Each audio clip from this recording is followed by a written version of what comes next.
Hoy hemos invitado a este espacio de los periodistas para abordar el tema de la religión en la política y particularmente en este proceso electoral al maestro Bernardo Barranco, a quien le damos la bienvenida esta tarde y le agradecemos mucho. Bernardo, buenas tardes. ¿Qué tal, Álvaro? Alejandro, un abrazo muy fraterno. Gracias. Pues yo empezaría porque usted ha analizado, Bernardo Barranco, a la iglesia y la política y la iglesia como un todo durante muchos, muchos años. Si la actividad que estamos viendo hoy de la iglesia y de los curas en política, su participación abierta en muchos sentidos, es distinta a otros momentos. Sí, totalmente, Alejandro. Hoy la Iglesia Católica vive un momento de mucha intervención política en el ámbito electoral, al grado que me gustaría iniciar esta conversación diciendo que en el Bajío los obispos del estado de Guanajuato se han pronunciado de manera abierta y públicamente para no votar a favor de Morena. Esto es incluso el arzobispo de León, en una homilía explícitamente pidió que no se votara por Morena. Y hay otros casos, está el caso del cardenal emérito Juan Sandoval Íñiguez, que también el mismo cardenal señala o advierte a la feligresía que votar por Morena es la antesala del comunismo. Entonces vemos ahí una franca decisión de un sector del clero de tener una actitud crítica, sobre todo con los candidatos de Morena, y por lo tanto se desprende que están a favor de la oposición.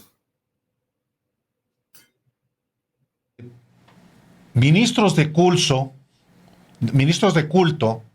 sacerdotes, pues que están siguiendo las enseñanzas, las instrucciones, se podría decir, por ejemplo, del arzobispo de León, Guanajuato, Alfonso Cortés. ¿Te parece, Bernardo, si vemos a uno de esos curas hablar ante, pues, feligreses sobre lo que está, según él, en juego en esta elección? Escuchemos y me gustaría que volviéramos con tu respuesta. Sean todos ustedes bienvenidos a este canal donde hemos compartido nuestra fe, hemos platicado respecto a diferentes elementos, diferentes cosas que tienen que ver con nuestra fe católica. Y también hemos estado hablando acerca del proceso electoral que se avecina el próximo 2 de julio.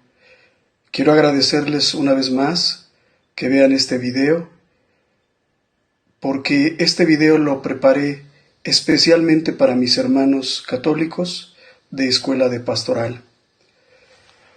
Y lo he titulado Un fantasma recorre México. Es el fantasma del comunismo. Está por terminar el sexenio de Andrés Manuel López Obrador, un sexenio que pasará a la historia como el más corrupto, el más violento y aquel en el que tuvimos el gobierno más inepto que hemos visto en la historia de México desde que existe como país hasta el día de hoy. En cuanto a la corrupción, López Obrador no solo se rodeó de los más corruptos militantes de los otros partidos, como el PRI y el PAN, sino que permitió que una serie de funcionarios opacos... Es solamente un fragmento. Y se sigue. Porque se sigue con una retahíla de expresiones, Bernardo, que tú las definirás, pero simplemente con lo que comienza. ¿Puede un ministro de culto, como este individuo que se hace pasar como sacerdote, hacer este tipo de cosas? Definitivamente no, Álvaro. La Constitución, el artículo 130 constitucional marca claramente una distancia, una diferenciación de esferas entre lo político y lo religioso. Es decir, el Estado no puede meterse en los gobiernos de las iglesias, pero tampoco las iglesias, por este principio histórico de separación, puede meterse en aspectos de la conducción pública del Estado. Y hay otros ordenamientos en la propia ley electoral, lo prohíbe de manera tajante, no puede meterse. Incluso el antecedente de un discurso muy parecido a este que dio el cardenal emérito de Guadalajara, Juan Sandoval Íñiguez, le llevó a las autoridades electorales a bajar la elección y a repetirla, porque en periodo de veda el cardenal hizo un planteamiento parecido.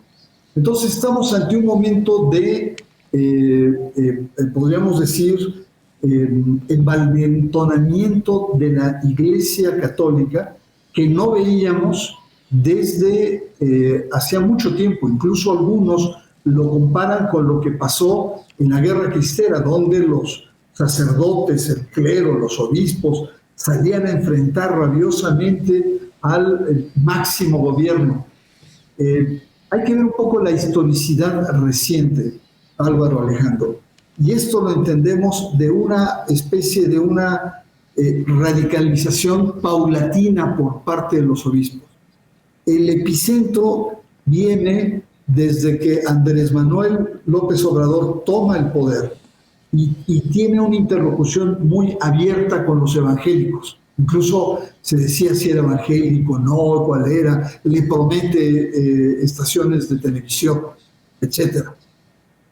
Pero la gota que derrama el vaso es el asesinato de los jesuitas en la Tarahumara en 2022. Y es ahí donde los obispos empiezan a emitir documentos en donde reprochan la política de seguridad del gobierno y reprochan además el tema de la migración y reprochan además su estilo de estar culpando al pasado y no responsabilizarse por temas actuales. Los mismos obispos sacan varios documentos en apoyo a estas marchas que se hicieron a favor del INE, documentos y además también a favor del tribunal. Es decir, lo que tenemos ahí es una secuela de una radicalización que no había pasado desde hacía muchísimos años por parte del episcopado.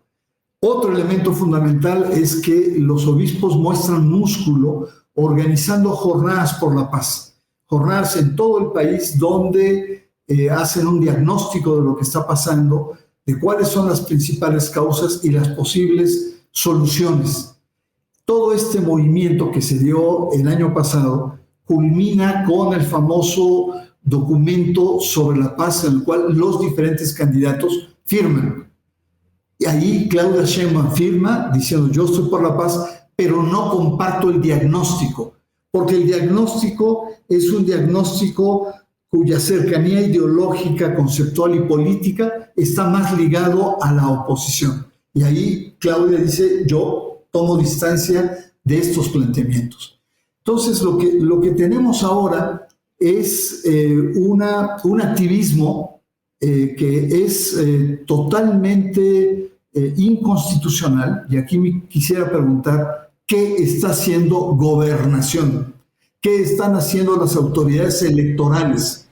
¿Qué están haciendo a nivel local para ponerle pues, un freno a algo que es indebido? La Iglesia, lo digo de manera categórica, tiene prohibido meterse en los procesos electorales a favor o en contra o llamando a la abstención. La Iglesia no puede intervenir en los procesos electorales. Pueden los católicos, en tanto ciudadanos o individuos, pero no las estructuras religiosas, como lo estamos viendo. Hay en la historia de México, sobre todo en el siglo XX, una ideológica identificación, digamos, contra el judaísmo, contra los judíos, contra los comunistas, que ya ni existen, pero bueno, contra los comunistas, justamente de estos grupos ultracatólicos radicales. El tema es que ahora es la iglesia más institucional, no se trata de pequeños grupos paramilitares o los sinarquistas que allá los mandaron al desierto y allá los recluyeron, lo que sea. Ahora se trata del aparato de la iglesia, diría, no sé, Bernardo Barranco, como un todo, participando abiertamente en política y con, digamos, una Secretaría de Gobernación ausente, no sé si por prudencia, pero incluso por una orden específica del presidente de México de espérate, déjalos que se sigan, pero sí hay, yo lo veo como orgánico, pues, no sé cómo, si comparte la visión, Bernardo Barranco. Totalmente, es un proceso en donde los obispos se han radicalizado. Y en torno a la paz, a la construcción de la paz, que es como su eje, están haciendo un llamado a las diferentes fuerzas políticas, pero en realidad están haciéndole el caldo gordo a la oposición. Simplemente basta ver el mensaje del obispo de León o el obispo Sandoval Íñiguez u otros, la crítica que hacen hacia el gobierno, hacia el presidente López Obrador, diciendo que es lo peor que nos ha pasado en este país, que peor no podemos estar, una lectura demasiado dramática y pesimista que está haciendo. Entonces, y tú lo ves en cada uno de los casos. Veamos el caso del Salvador Rangel, de este obispo de Guerrero, que también han sido muy críticos. Y ahí, primero el episcopado dice, culpa al gobierno de que desapareció, de que hay un secuestro, cuando lo encuentran en una situación tan incómoda que ni él mismo ha querido aclarar, con drogas, con Viagra, con condones, ¿no? Sale y hablan ahora de una persecución religiosa. Entonces, ahí ves la actitud acrítica que tiene la iglesia, que ha cerrado filas y que tiene ya un comportamiento absolutamente antagónico frente al actual gobierno. Entonces, a mí lo que me parece es que esto sí es peligroso y no debemos despreciarlo, tenerlo como una anécdota en la postura política que se está teniendo, polarizada, etcétera. La iglesia no es cualquier cosa. Correcto. Alejandro. Sí. A ver, agrego esto y me gustaría mucho que lo comentara. Un ingrediente importante en estos grupos ultrarradicales católicos es el antisemitismo. Claudia Sheinbaum, su apellido, sus dos apellidos de hecho son de origen judío. ¿Encuentra usted alguna razón para pensar que hasta eso exacerba la participación de estos grupos, o más bien de la Iglesia Católica, en este proceso? Por supuesto. Escucha, bueno, tú me hablas de usted, yo soy de chihuahuense.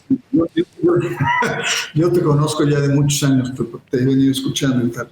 Si hasta con la Santa Muerte se han metido y la han usado en contra. Es decir, recordemos esta famosa camiseta y cómo la derecha plantea de que es una deidad de los malosos, del crimen organizado, diabólica, etcétera, y que López Obrador está dando pie, violando el Estado laico por este grupo. Déjame decirte que este grupo está compuesto fundamentalmente por católicos. Son miles y miles que además también votan. Y esta postura intransigente, pero veamos a la cuestión del antisemitismo, que me parece muy importante. Cuando uno de los aspectos también que no hay que obviar es la visita que hicieron ambas candidatas al Vaticano con el Papa. Y entonces ahí dijeron, pero ¿cómo es posible que vayan a ver a Claudia si ella no es católica? ¡Qué oportunismo! En cambio, Xóchitl sí es católica, va como una creyente, etcétera.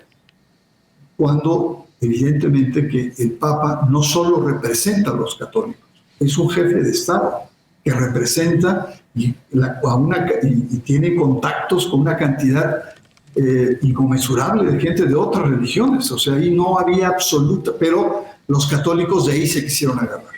Otra, se quisieron cuestionarla cuando ella llevaba una falda con la Virgen de Guadalupe estampada en la falda.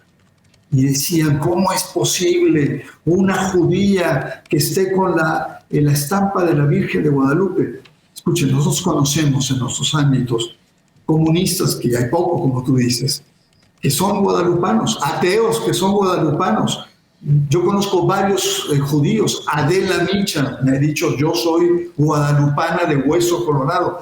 Entonces, hay una postura junto con la Santa Muerte de intransigencia religiosa. Y esa intransigencia religiosa va en contra, primero, de las minorías, pero también es una utilización ideológica que están utilizando, y ahí la propia Iglesia, con el tema de la Santa Muerte, sacó un documento en donde dijo que estaba en contra de este uso de la Santa Muerte porque era fomentar una narcocultura. Entonces vemos por el lado político, por el lado simbólico, por la dimensión cultural, un posicionamiento indebido que no debe pasar. Y ahí sí, si el presidente ha pedido mayor mesura o no, está sentando un precedente pues muy complejo. Porque si algo nos ha caracterizado como país es que la paz que hemos tenido es una paz que está garantizada por la laicidad del Estado. Todas estas acciones violan la laicidad del Estado. Y entonces sí me parece muy preocupante. Lo político, escuchemos, cuando se dio en 88 el episcopado pacta con Salinas de Gortari las relaciones entre Vaticano y la Santa Sede, la existencia jurídica de la Iglesia y cambios constitucionales. La Iglesia apoyó a Salinas de Gortari. En el 2000, la Iglesia Católica apoyó a Vicente Fox. Dio saludo a la alternancia durante el proceso. Pero no había tenido ninguno de estos dos casos de una clara inclinación política, estas posturas tan sesgadas, tan violentas y tan antilaicales que está teniendo la Iglesia actualmente. Y que para mí es, como estudioso del tema religioso, evidentemente que es un tema de profunda preocupación. Pero además, no estamos solamente ante unos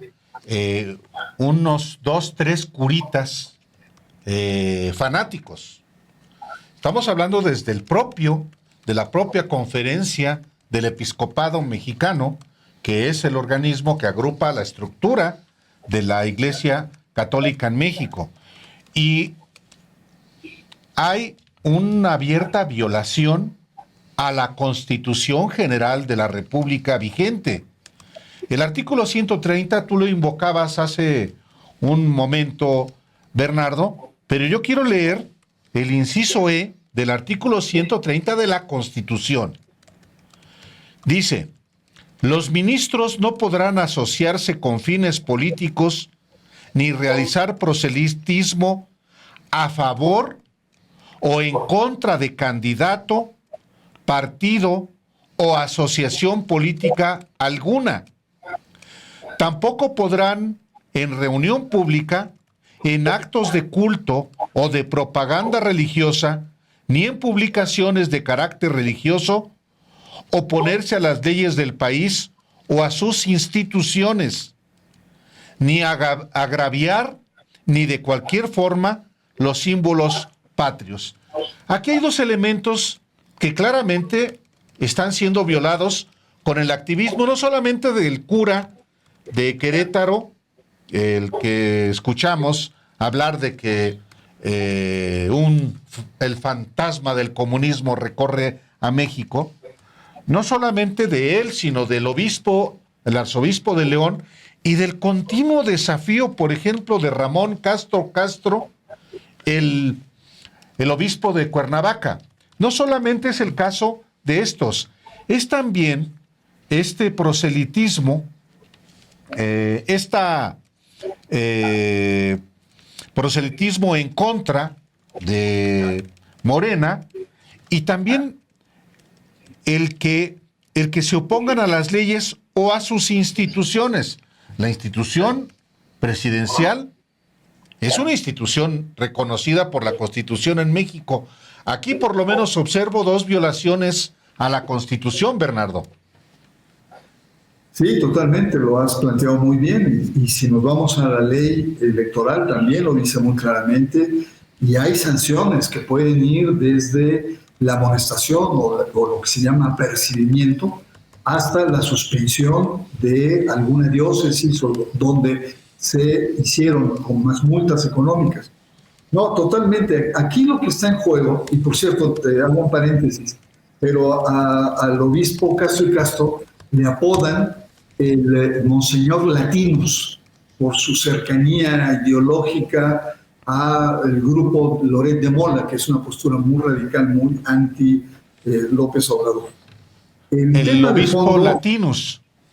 El obispo Latinos, ¿no? Que además le queda muy bien es una buena persona, yo lo conozco, es una muy buena persona, pero es de una radicalidad. Una buena persona no viola la ley, Bernardo. Pues mira, menos la Constitución. No puede ser buena persona un ministro de culto que viola la Constitución. Bajo ninguna circunstancia yo puedo aceptar eso. Bueno, ya me regañaste, pero es simpático, pues si lo quieres dejar ahí, ¿no? Sí, sí sonó ahí como pero, regaño, Ricardo. Perdón, no, Bernardo. Está bien.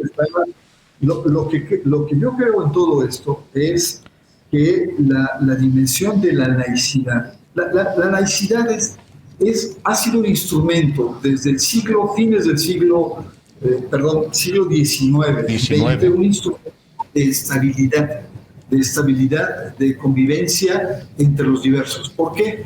Porque primero lo que hace la laicidad del Estado mexicano es garantizar la libertad religiosa de los que creen y de los que no creen también, ¿no? Eso me parece muy importante. Dos, hay un elemento muy importante en el que plantea el tema de piso parejo. Es decir, puede haber grandes religiones, grandes estructuras eclesiásticas, el Estado tiene la obligación de hacer valer las pequeñas. Por lo tanto, tiene una dimensión de inclusión de las pequeñas profesiones religiosas y de respeto, ¿no? De los que creen y de los que no creen. Por eso, grupos, minorías homosexuales, etcétera, reivindican el Estado laico. ¿Por qué? Porque es la única manera en cómo ellos se defienden. Y finalmente, uno de los aspectos centrales de la laicidad del Estado mexicano es que asegura la convivencia pacífica entre los diferentes. Es decir, el Estado es garante de una convivencia pacífica entre los diversos. El Estado tiene la obligación de poner orden en la cancha cuando ésta se desordena, como lo estamos viviendo actualmente. Entonces, ciertamente, estamos cuestionando mucho el papel de lo religioso, pero también deberíamos pensar sobre qué está haciendo la autoridad competente frente a esto. La autoridad competente debería estar ya dialogando con el episcopado y por lo menos decirles, señores obispos, ya bájenle un poco, ¿no? La cosa está tan caliente en el proceso electoral, está tan polarizado, ¿no? Que todavía agregar un elemento más, sobre todo siendo lo religioso, que puede motivar sentimientos de fanatismo, de seguimiento ciego en algunos momentos, que puede ser candente. Entonces, yo sí creo que la actual crisis de coyuntura, la responsabilidad más importante, evidentemente, que es del episcopado y de la estructura religiosa. Pero también hay un componente de responsabilidad del propio Estado mexicano, el gobierno, que no ha sabido, no ha podido o no ha querido meter en cintura estas violaciones a la Constitución mexicana. A ver, señor.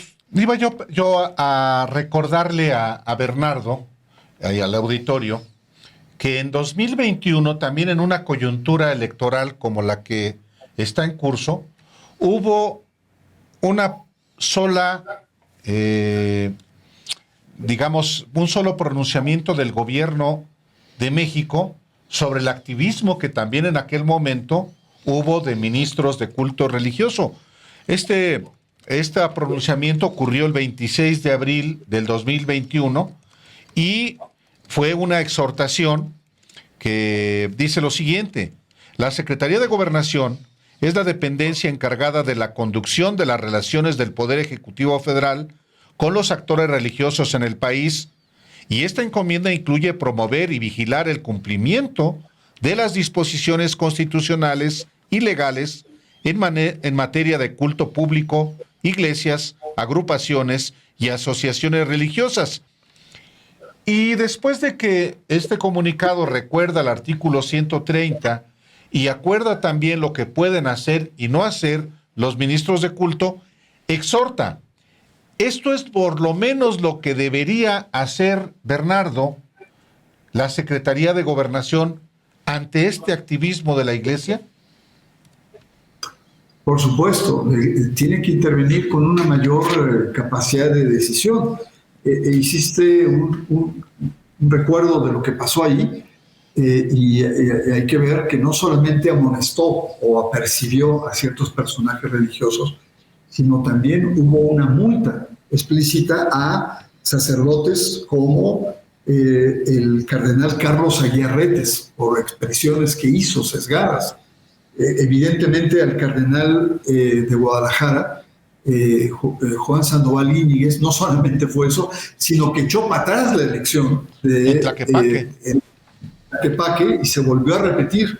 Pero también está el sacerdote, uno de los grandes intelectuales en materia social del episcopado, que es Mario Ángel Flores, también pasó por la guillotina. Y otro que no recuerdo el nombre, que es un cura legionario que en redes es un cuentachistes, es muy simpático y él ha tenido intervenciones muy duras contra el gobierno y también fue sujeto a sanciones. Pero estas sanciones pasan por un proceso farragoso, porque tiene que haber querellas, tiene que haber denuncias y pasan por los tribunales y los tribunales puede pasar año y medio, cuando lo que estamos viviendo en este momento, estamos a 2 semanas del proceso electoral. La cosa se puede poner muy candente si es que se encrespa parte del clero. Y ahí por lo menos yo esperaría, más allá de las partes legales, una exhortación, decir, señores obispos, bájenle al carro. La lumbre está muy caliente, la leche muy espumosa y no se nos vaya a regar, ¿no? Entonces, sí creo que yo por esto agradezco el comentarios como los que ustedes hacen, abordar este tipo de cuestiones, porque sí tiene que estar en la conciencia pública. Es decir, la Iglesia durante mucho tiempo ha tenido un rol bastante moderado, conservadora siempre, pero ha sido relativamente moderada. Y creo que ahora ha dado un salto cualitativo que me gustaría entender la lógica. Es evidente que Prigione, ¿se acuerdan de ese nuncio que estuvo 19 años en México, Girolamo Prigione? Él decía que la mayor capacidad de negociación con los gobiernos, con el Estado, era precisamente en los momentos electorales. Y vimos en el 88, con Carlos Salinas de Gortari, la Iglesia introdujo su agenda de cambios constitucionales, que lo hizo el presidente entonces Carlos Salinas de Gortari. También vimos que en otros momentos interviene la Iglesia. La pregunta ahora es, ¿cuál es la agenda de la Iglesia? ¿Qué es lo que está en juego? ¿Qué es lo que está pugnando? ¿Qué es lo que está tironeando la Iglesia Católica? Entonces, porque no solamente es un discurso genérico de la paz, hay intereses concretos, precisos. Algunos hablan de introducir la religión en las escuelas públicas, otros plantean que tienen que tener una participación política más abierta en aras de la libertad religiosa, tener un mayor espacio de protagonismo en la vida política del país. Habría que, digamos, desenmascarar o tener claro cuáles son en este momento los factores de interlocución que tiene el episcopado ante el Estado.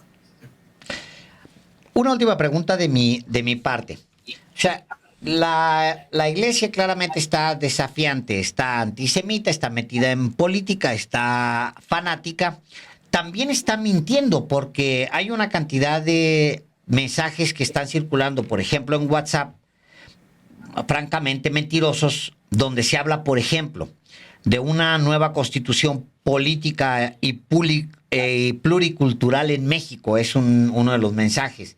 hablan de una nueva constitución donde vamos a perder todos nuestras propiedades y el Estado ya se va a apropiar y luego No, se va a cerrar la basílica como culpan a Claudia Sheinbaum.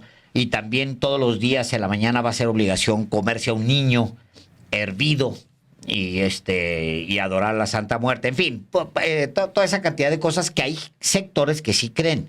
Mi pregunta es, Bernardo Barranco,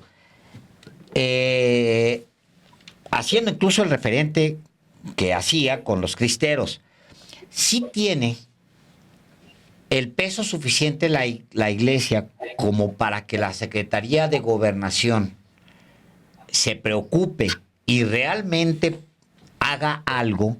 ¿O es algo que puede pasar, dejarse pasar, porque al final, nunca mejor dicho, aplicado, pues le están predicando a sus propios feligreses, ¿no? Con algo que, pues, sí, se lo dicen a los suyos. Sí, es muy interesante la pregunta que haces, Alejandro, porque nos muestra o nos lleva a plantear que la Iglesia Católica, no solamente en México, en América Latina y gran parte del mundo, está viviendo una grave crisis, un decline muy radical, que tan solo, por ejemplo, en Brasil, el decline católico llega hasta más del 50%, cuando en la década del 90, del siglo pasado, el 90% eran católicos. Pero así lo podemos encontrar en Chile. En Chile, frente a la crisis de pederastia, la feligresía católica se derrumba de manera estrepitosa, derrumba más de un 14%. Solamente hay 2 países donde este declive ha sido, digamos, más terso, que es Paraguay y México. En México estamos cada decenio viendo cómo baja, pero no es una caída dramática como en otros países.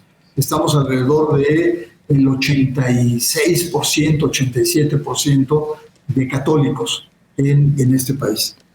Esto nos marca también la necesidad de la Iglesia de volver a reactivarse como un elemento central en la vida pública, en la cultura, etcétera. Frente a la caída de fieles, lo que está haciendo es usar esta enorme influencia simbólica que tiene frente a la población, de volver otra vez a reactivarse. Solamente lo puedo entender así, porque de otra manera estaríamos hablando de una iglesia que va al suicidio, que no solamente está decayendo por los escándalos financieros, está decayendo por una crisis de vocaciones, está decayendo por los escándalos de pederastia que son dramáticos, ustedes han registrado en sus emisiones, y otros factores. Pero la Iglesia Católica en el mundo, pero particularmente en América Latina, está en una franca decadencia, de tal suerte que este revire que está haciendo la Iglesia Católica es probablemente un revire simbólico de decir, aquí estamos, el cuerpo episcopal, la Iglesia está unida y la Iglesia está en actitud, francamente, de ser gravitante en la vida política, en la vida cultural y en la vida religiosa del país. Entonces, sí, el tema es ese, el tema es que la Iglesia, hoy por hoy, está viviendo momentos también muy dramáticos. Muchísimas gracias, Bernardo, por la oportunidad de platicar con el auditorio sobre pues estos aspectos en esta coyuntura electoral, de este desafío de ministros de culto. Y, no, hombre, ¿cómo te voy a andar regañando? Pero no me parece correcto, no por ti, sino por el obispo. Así me regaña a mí, Cuernavaca, maestro Barranco. Aprovecho que está usted aquí. Aprovecho que está usted aquí. No, de una vez aprovecho. Tenemos que formarnos un sindicato entre las víctimas del señor Delgado. Sí. No, digo, aprovechando que está usted aquí, porque luego. Muchas gracias, Bernardo. No, lo entiendo. Un abrazo. Gracias, maestro Barranco. Hasta muy pronto. Adiós. Gracias. Buenas noches.